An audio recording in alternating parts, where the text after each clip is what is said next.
guys. Hi guys, welcome to my YouTube channel. It's your girl Favor Benson. Are you a returning subscriber? Thank you guys for believing in me right from my first video. And are you just seeing my face for the first time? Guys, please like, share, subscribe, and turn on your notification button. You're seeing a new dude in the house. Guys, meet my brother, my kid brother. Mm-hmm. We look alike, right?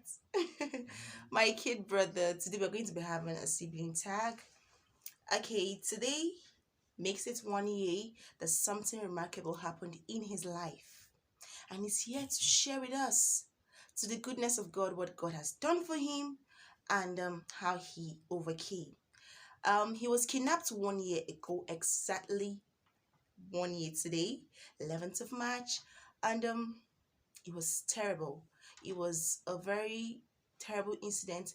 It was something that drove us as a family emotionally. We were down. It was not really funny for us.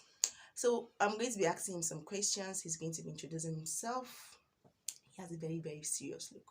Don't mind this look, so. So guys, let's get to meet this dude in the house. Let's get right into this video.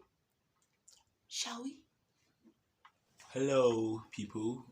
Benson Emmanuel by name. I was among the 39 students kidnapped from Federal College of Forestry Mechanization, Africa, Kaduna. I was the spokesman in the video. Thank you. Like he's a very, very, very serious person. Do you see how he look? I'm really opposite of him. Yeah, you're right. So, guy, we're going to be asking you a few questions. Okay. Asking you a few questions. My first question here is, how did you feel like the first day you were kidnapped? How did you feel like you knowing that you were in the hands of these bad guys and you just walking into the bush? Did you doubt God? Were you scared? Do you think of running?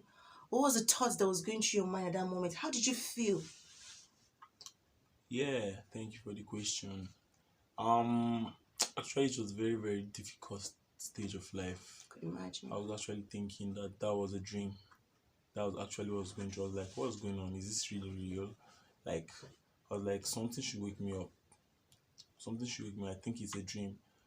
But getting to be going, all I was just doing was prayers all through, speaking in tongues, I was praying all through, I was praying, and that was part of the thing that gave me a bit boldness there. So till it took us to where we settled, that's when I had to stop, and but I was already bold by then. I was bold by the prayers I did. Yeah. Wow, that was quite scary. Like I'm just trying to fix my head together, one or two. How did it feel like? What were you thinking? I could imagine that was called. I just, man, like let's don't go there. Let's don't go there. Thought of it was just terrible. Okay, my second question here is, how was your first night? How did it feel like your first night?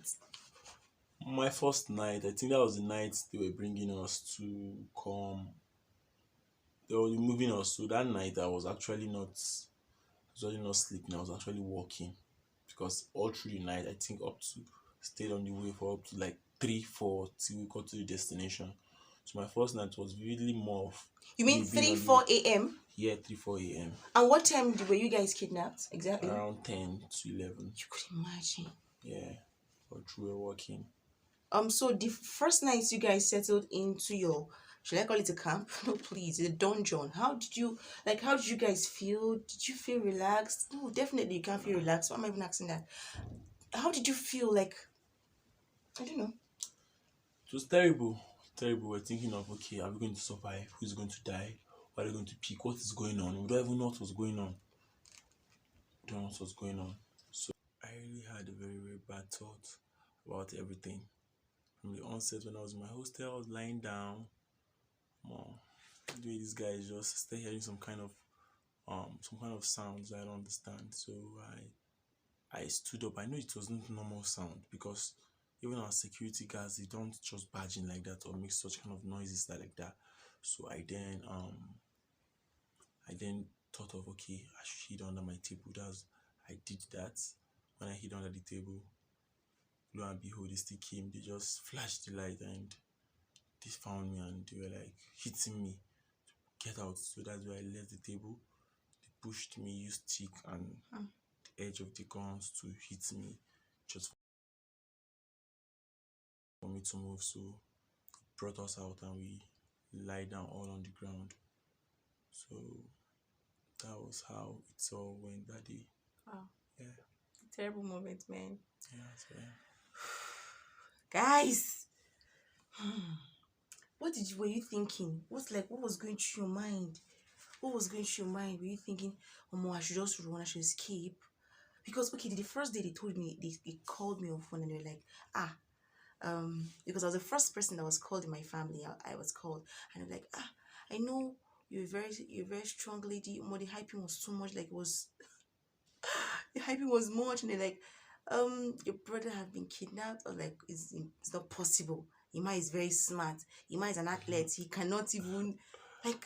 I was so sure. I even told myself like Ima is in the bush. Even when I called his phone, he rang like Ima is hiding somewhere inside the bush. But when it dawned on me that this guy was kidnapped, I asked what really happened.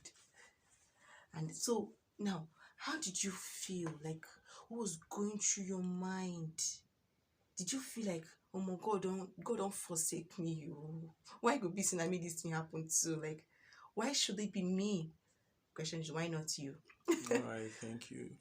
I when we were taken to the bush when we were moving, I was actually lost. I don't even know what I was thinking about. My head was just playing. It was as if I was dreaming.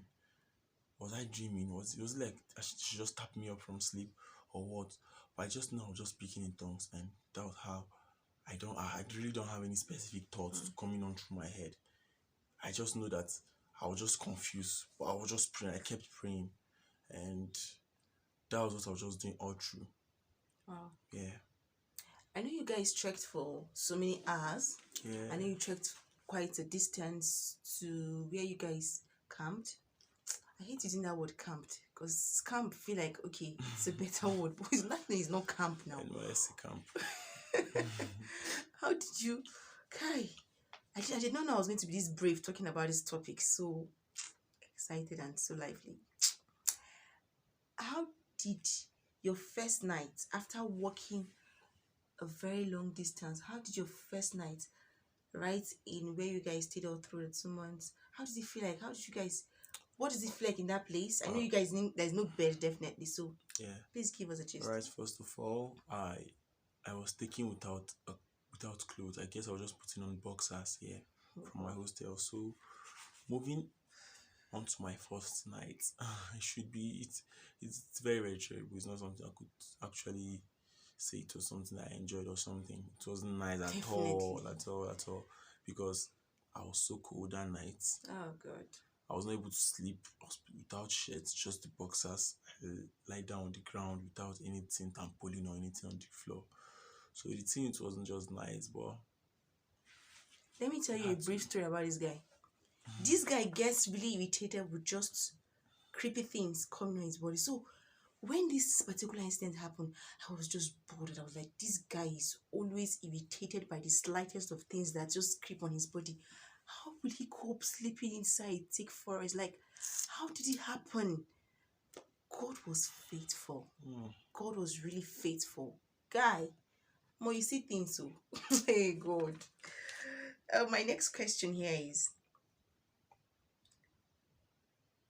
what kept you going, even in the midst of all of it? I know, okay, you stayed 1 week. You'll be expecting to hear from us. You stayed 2 weeks, 3 weeks, the fourth week. Like, what kept you going that you didn't give up? Your faith was still strong. You were still holding on. You were even the one, according to what we heard, you were even the one holding on to every other person, telling them, you guys should hold on. We are going to leave this place. What was that thing? What was that conviction that Yeah, kept you going? yeah. Conviction is knowing knowing that you have the Holy Spirit always by your side. That's quite impressive. Yeah, the conviction was knowing that God is always with you, because I always have this belief that, okay, since I'm alive, since we are all alive, not just only me, we are all alive. I believe more there is hope. I always say this word. I always say, I was like, guys, you guys should not give up. We are all living here. That was our word. We were always positive. We were never, never negative. Probably maybe some others might be negative in their hearts, but I was like, guys, nobody should say anything negative. We are all living here. Even though we'll see some kind of thing that will make us say, more, we might not live. Or me, I was me, all of us will live here. I was still emphasizing on all of us, because I know had it been something bad that happened to, even though it's one of us, I know that it would have affected me the more. Yeah, the mind. So I actually was avoiding it for every one of us, not just myself only, because this fear was for every one of us. Because I know I'm going to live there. One is for sure something by the grace of God, and that was my belief then, and actually it worked for me, and that was it. God, the word of God works. Yeah. When you speak for God's word, man, it works. Really works. Like, okay, let me give you guys a brief story of my own experience while he was kidnapped. The very day he called my number, I think that was a fourth week or fifth week or so. It was my number he decided to call. It was my number. Of course, he won't call Momsy because Momsy was panicked. She was scared. We were even scared for her. Like, it got to a point where we were saying, Ima is kidnapped. God, please, Mom, like, she was, you could wake up around 3 a.m. and you see Mom in the sitting room, or she would just sit in the compound all alone, thinking. You could imagine. So this particular day, Ima called, and it was my line he called using the bandit's number. I went to a friend then, and immediately I got a call, and it was Ima. God, like, I was screaming, Ima, Ima, Ima, Ima, and this guy was the one telling me to calm down. Can you imagine? Like, I was crying, I was talking. I don't know if I've music for this life, I swear. Like, I was crying. It was something I cannot even explain to you guys. I was crying. I was like, Ima, how are you? Ima, how are you feeling? Like, God, the thought of it is just something else for me. I just wanted to know how he was feeling. Have he eaten? What was happening to him? And he was just telling me, "Yo, calm down, calm down." And next thing I just heard like they hit him. My brain spinned. Like, they collected the phone and they were throwing threats at me. They were telling me, Zamu Kasheshi, that's in Hausa, it means we're going to kill him. Zamu Bugasu, Zamu Medeme, it means we're going to destroy them. If people don't start sending the ransoms, from tomorrow we'll pick 2 or 3 of them and go and shoot them. God, that thought, like, my brain formatted. I sat on the bare floor, like, I was not thinking. I went to sell, so I sell stuff. So I ran back home. I left everything. Like, I ran back home. I called my dad, and everybody rallied around me. It was not funny, guys. Let's get right into the next question. I knew you guys definitely you eat something there. You have food to eat there because you cannot just be you cannot sustain for 2 months without anything. So what was your meal like? What did you guys get to eat there? What was your food like? How did you get to feed you guys? What did you guys eat? Who was cooking? That was not a horrible thing that happened there, because I'm actually a foodie. Oh. I like food, oh, no worry. The fact that I wasn't giving a very good food was one of the major issues. I ate food I've never ate in my life. It's this corn food prepared with maize, this two now. They're doing called two. I ate two, and But that is actually nice now. Depends on how it's being prepared. alright. I ate two, and me and cooker. Like, I don't even know you're about for such kind of food. Who was cooking? The ladies among us, my fellow students that were kidnapped with me, they were the ones cooking. Yeah. Wow. Is that what you guys ate all through? Once in a while, they might bring in spaghetti. Oh, yeah. Who see spark chop? Spaghetti, once in a while, might eat spag. They might bring rice and beans. Those ones don't Were last there enough ingredients? How did you guys cook them? Oh my God, that one is not a good area. We normally just bring only Maggi and salt. That's all. That's the highest they could do with oil, normal. Eat it. Wow. Maggi, salt, and oil, anything, even though it's beans or rice or spaghetti, Oh, yeah, cook anything. spoken a lot, brother. I know it. I know what you felt like. Even So, guys, let me just ask you this last question, and we're done. Have you been affected in any way? Like, definitely you must have been affected, but I've not heard you talk about it. And like the way you go about things, it doesn't look like you're really affected. You were affected, and I know you are healing. But can you want to share with us basically what you affected, what affected you personally, and how you're healing? yeah, it's a very good question, and being affected, I was affected mentally, physically, financially. Actually, brother. Yes, now. Okay, the major thing is, but I I was already affected mentally normally because I normally see flashbacks of everything, and Hmm. it's caused delay in my education. So I was supposed to have graduated since last year. Yeah, I was supposed to be have graduated since last year, middle last year. But due to this thing and so on like that, we were closed all through until this year, January. The school had to open back. So the thing draw me back academically. So I had to look for some other things to get myself busy. You know, they say the idle hands is devil workshop, so I had to get something to do. So it actually drew me back. But I thank God everything happened for a purpose, and I believe there are Definitely, better days ahead. Yeah, definitely. some other good things ahead. Definitely, guy. Yeah. Thank you so much for coming around. Thank you for having this time Yo, with me. So lastly, I'll just ask you this. What's your advice to people who are going through emotional problem? Probably they must have gone through something similar to what you went through. And how do you advise them to overcome it and get through with it? okay. This is a very good question. Okay, now the simple thing how I managed to move that of mine. Let me just tell you how I managed to move out of mine. I was actually this kind of person that I like friends around. I like to play football, I like to watch football. Things I just love around. I made sure I engage in them fully. Things you know you loved even before the incident happened, things you know you do, it's fun, like you're happy doing it. Try to engage more in them. Try to stay around people, try to talk to people, try to make do things that will that gives you joy even before you were kidnapped, and through that you see that you become to overcome Yeah, gradually. Yeah. I actually subscribe to that. Basically, you don't just sit to yourself and just keep thinking and Yeah. wallowing in your own sorrow and how what you went through. Every other person around you went through the same thing. I think Yeah. even when this guy was actually released, it seemed like he was even healing faster than we they were at home because it was not funny. Like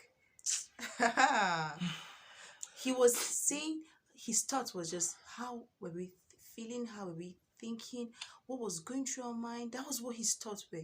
So when he came out, this guy healed so fast. His healing was rapid, even if he was still trying to heal emotionally, the trauma and all of it. But we were all around him, we rallied around him, and it was like we were the ones who were healing very, very slow. Well, all thanks to God. Yeah. Guy, thank you so much for coming You're around. welcome, I really guys. appreciate this. Mm, I know it took you, and you're just coming back, you're all yeah. exhausted, and you're here. Seriously. Thank you so much, guys. I said earlier, this is your girl, Favor Benson. Are you just seeing my face for the first time? Guys, please subscribe to my channel, like, share, so that people can also see this video. I love you guys. Bye.